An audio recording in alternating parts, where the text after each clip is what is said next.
Marvel Legends, Spider-Man, VHS series, Hasbro Pulse exclusive, Smythe versus Peter Parker. Let's get it.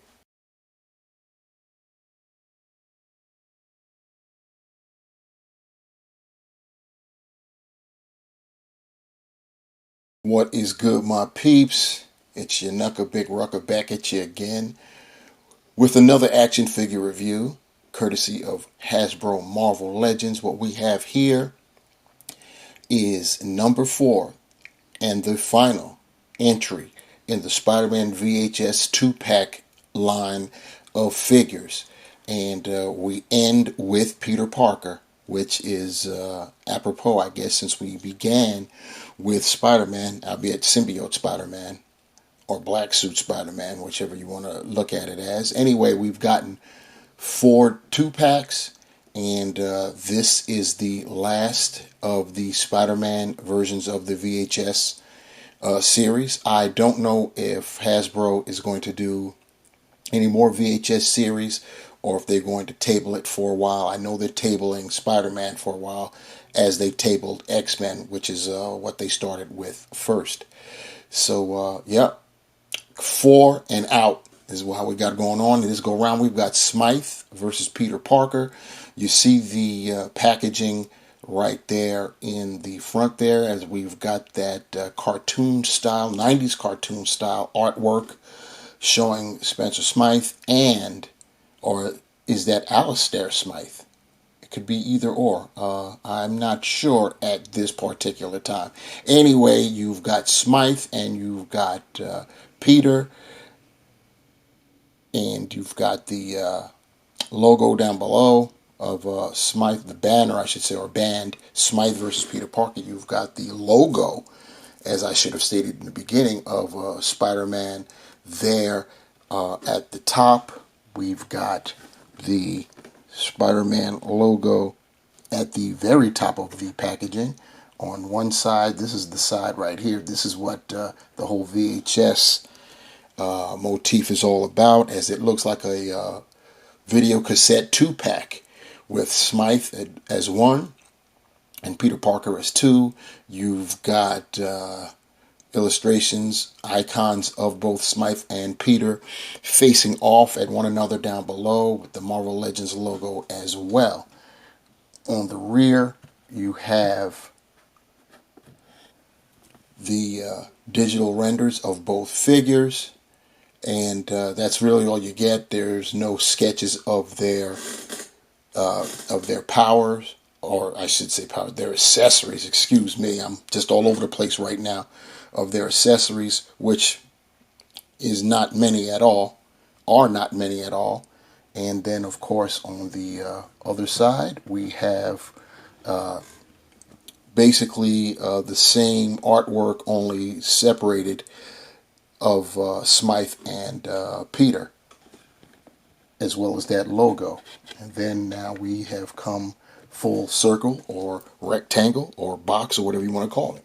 Speaking of accessories, Smythe comes with an extra set of hands, open style, molded in the same like pale color that the figure itself is molded in. Peter comes with a set of thwipping hands, which is a very interesting choice, considering that he doesn't have his web shooters, and he would have been, in my opinion, better served with a set of fists. Pete also comes with this camera. It's basically molded in black, and it's got silver paint, and you see the lens has got purple, and then the flash has got basically yellow, and on the back it's just basically, as I stated, it's more or less, it's molded in black and painted silver. Here we've got both figures on our rotating base, so you can get a roundabout look at them. And they are, once again, these are based upon their appearances in the 90s cartoon Spider-Man, which a lot of our community grew up on. And this is, these characters, at least these iterations of these characters, are what what they identify with. And so they've been really loving this particular series of figures. And I can understand it. I used to watch that cartoon myself.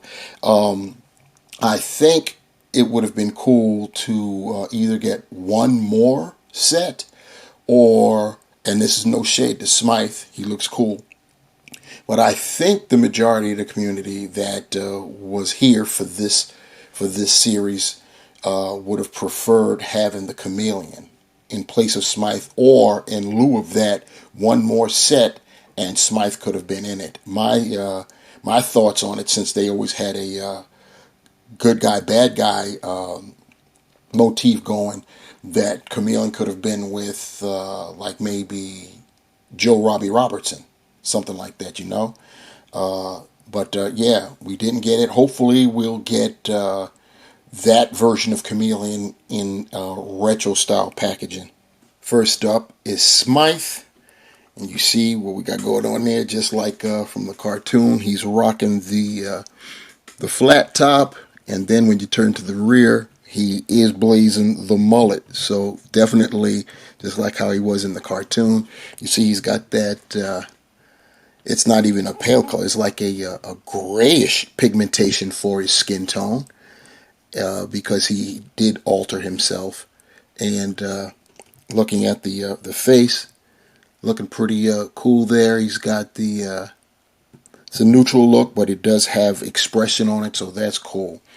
I've stated before, I've got no problem with neutral portraits. They, for the most part, work best with all figures, but that deer in the headlights look is something I can do without. He's got these pincers on his shoulders, and they've got, it looks like decals. I think they're decals. It wouldn't be paint there on the interior there. They're the same color as the rest of him. And he's got these fins on his forearms, and they've got some darker coloration on them. It's on both sides there. And then, of course, his lower half, the lower torso, molded in a dark blue color. And he is, if I turn this way, he's rocking fins, and the fins have got a different shade of blue within them. And of course, that's on both sides. His feet has got they're kind of narrow, but they've got those spiky pincer-like toes there. And they're painted silver. Nothing going on in the rear at all for this guy at all. As far as his articulation goes, his head is on a ball hinge. Because of the mullet, he can only look up that far. He can look down quite a bit, though. He can turn left and right, but of course the pincers are going to impede, and he gives you some attitude there. Arms, he can get you nice T-pose, and 360 at the shoulders. So pretty good there. He's got the bicep swivel. He's got double jointed pinless elbows. Pretty nice. And the swivel at the wrists, and horizontal hinge, which he has on both sides. He's got that on all of his hands. He's got an ab crunch, so he can go forward that far. Looks kind of ugly in the back there. He can go back like that, and it's kind of ugly in the front too. He, as far back as he can go, there's no definition at the top of it there. It just runs out at the top of where the six-pack ends. He's got swivel, so he can 360 there. Hips, he can do the splits that far. Get his legs that far up, 90 degrees. Back that much, not bad. He does have the thigh cut. He's got double jointed pinless knees. So that's pretty cool. And he can point his toe that far forward, very nice. That far up, very nice. He's got ankle pivot, and he also has holes. Pickles at the bottom of his feet. Here's Smythe with his additional set of hands, the graspers. Next up, we've got Peter Parker himself. You see that he's rocking the, I don't know what color to call the t-shirt at all, but then he's got the little, some people have called it a jacket. I think it's still a shirt. It's just, you know how you wear a t-shirt and then you put a shirt over it and you never button it up. That's what I'm going with. And of course that's molded in blue. And he's got the sleeves rolled up, as you can see there. And hair is, of course, in that brown, but no shading in it. He's got Peter Parker type of expression on his face. It's not blank, so to speak. There's a smirk in there, so yeah, it's got expression, so that's pretty cool. He's got the belt painted in black with silver for the buckle. Open up the shirt down below and you see the paint goes through there. Blue belt loop, so that's cool. And then of course the bottom is molded in blue, a light blue, a little like a grayish blue. And then of course, speaking of gray, his kicks are exactly that, gray, 2 shades of gray. The striping down there, you can see that, that's gray. And then of course there's the sole. There is no paint for the laces. It is what it is.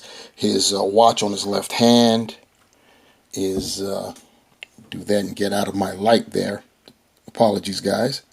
And you see that his watch is molded in black, and it's got kind of like gray face. And looking at it, I would say that it is reading 9:30. Yeah, I would say that it's reading 9:30. No need for a close-up for that. That's not really all that an important detail, so to speak. As far as his articulation goes, his head is on a dumbbell.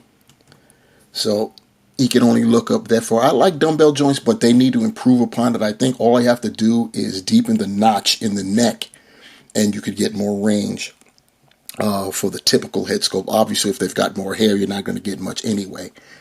Can look down just that much. You can 360 it. You do get attitude with that. Arms, better than 90. You can rotate there at the shoulders. He does have a bicep swivel. He does only have a single jointed elbow, I guess, because of the nature of the sleeves. And of course, they do swivel. So, throwback. We've got the swiveling wrists. And his left hand, he has the horizontal hinge. On the right hand, he has vertical. So you have that. He does have an ab crunch that allows him to go forward that far. He can go back that far, not much at all. He does have waist rotation. Thighs, he can, at the hips, he can kick out or spread them that far. He can raise his leg almost 90. Go back a little bit. He's got the thigh cut. He does have double jointed pinless knees. And we've got pants, so chances are, well, we do get decent amount of toe pointing forward, but that going up obviously is going to leave something to be desired. It goes up a little bit, but not much. He's got the ankle pivot, and he too has holes, pecals at the bottom of his feet. Here's Pete rocking his camera, fits in his hands easily enough. And here's Pete with his thwippers, which still boggles my mind. I just don't understand it. He can't shoot anything. He doesn't generate the webs from within his body, so I don't get it. Like I said, fists. Here's a shot of all 4 2-packs for this series together. You've got the first one, Spider-Man, in his symbiote costume and Carnage. Then we got Doc Ock, the way how everybody really wanted him, with bendy wire tentacles and Aunt May. And then just recently we got the Green Goblin and Mary Jane Watson, and of course Smythe and Peter Parker, and you see all of their avatars at the bottom, showing them facing off against one another. And here are the figures themselves. We've got Doc Ock and Aunt May. Right there in the middle, in the center, we've got the Green Goblin, and then after that, we've got Mary Jane Watson, Carnage, Symbiote Spider-Man, and of course, we've got there in the front Smythe and Peter Parker himself. VH line set of figures, 8 in all, 4 packs, double packs, 2 packs, all in the motif, looking like video cassette tapes. And very, very nice. 4 in all, 4 packs in all, 8 figures in all.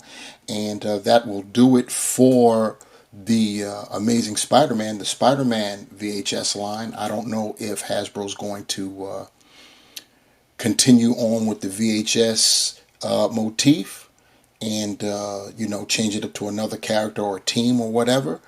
But, yeah, this is what we've got. It would have been nice, once again, if we had gotten a chameleon somewhere, whether it had been in place of, I don't know, from the very first one, Carnage could have been in place of Carnage, I'm thinking, or Smythe, the last one, either or. I think Doc Ock was essential. I think the Green Goblin that we got is definitely essential, considering the previous one we got. You know, a lot of people weren't happy with it because of the head sculpt. Mary Jane obviously was essential, as well as Aunt May. You know, the good guys are all straight. We're good to go on those. But yeah, it would have been nice to have gotten one more set. Could have been a chameleon and Robbie Robertson or something like that. But we didn't. This is how it goes down. Maybe we'll get the chameleon in a retro carded state. You know what I'm saying? So yeah. Anyway, we're going to end the review like this with all 8 figures on display. My thoughts I just gave on the figures, the 2 figures in question, Smythe and Peter Parker. Very nice. Obviously, they're light on accessories, but with Marvel Legends, what isn't these days? You know what I'm saying? So, you know, that is what it is. And yeah, that's how it's going to go down. I need you guys to like the video. Definitely do that. Share, subscribe, and leave your comments below if you want to be notified for the next time I upload a video. Hit that notification bell and you will be notified. And that's how it gets done.